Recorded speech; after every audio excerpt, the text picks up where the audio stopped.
ఎఫెసీ పత్రిక 3వ అధ్యాయం 15వ వచనం. ఎఫెసీ 3:15. మీరు అంతరంగ పురుషుని యందు శక్తి కలిగి ఆ, ఆయన ఆత్మ వలన బలపరచబడినట్లుగాను ఆ, క్రీస్తు మీ హృదయములలో విశ్వాసము ద్వారా నివసించినట్లుగాను. ఆ.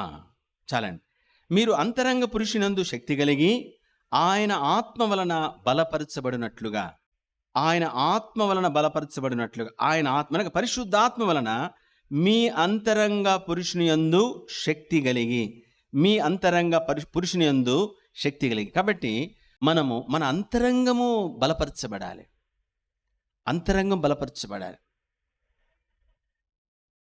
అంతరంగం బలపరచబడకుండా మనము అంటే బలపరచబడడానికి కొంత సమయం ప్రయాణం చేయాలి. కాబట్టి ఆత్మలో బలపరచబడడం. కాబట్టి కొంత సమయం మనము లేదా కొంత దూరం మనము ప్రయాణం చేసి మన ఆత్మ బలపరచబడాలి. కాబట్టి నీవు అక్కడికి చేరితే గానీ దానిని పొందుకోలేవు. నీ ఆత్మ బలపరచబడితే తప్ప నువ్వు అది పొందుకోలేవు. చూడండి, సంఘానికి ఎందుకు రావాలి క్రమంగా?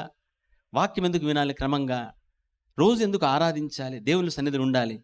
ఈ ఆధ్యాత్మిక పరిశ్రమ అంతా పెట్టే మీటింగ్లు కానీ ఇదంతా దేనికంటే ఆత్మ బలపరచబడడం కోసం. ఆత్మ బలపడాలి. దేవుని బిడ్డ ఆత్మ బలపడాలి. కాబట్టి మన ఆత్మ బలపడినప్పుడే మనము పొందుకోగలుగుతాం. మళ్ళా ఆత్మ బలపడడానికి కూడా ఇది ప్రయాణం, ఆత్మ ప్రయాణం.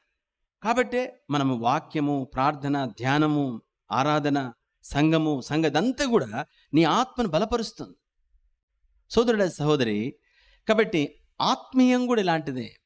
కాబట్టి ఆత్మీయంగా అంతరంగ పురుషుడు బలపరచబడాలి.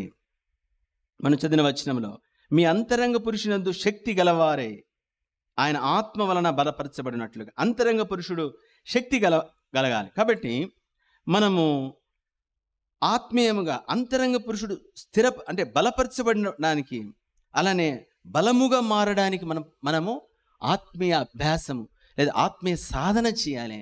ప్రయాణించి ఆ స్థితికి చేరాలి.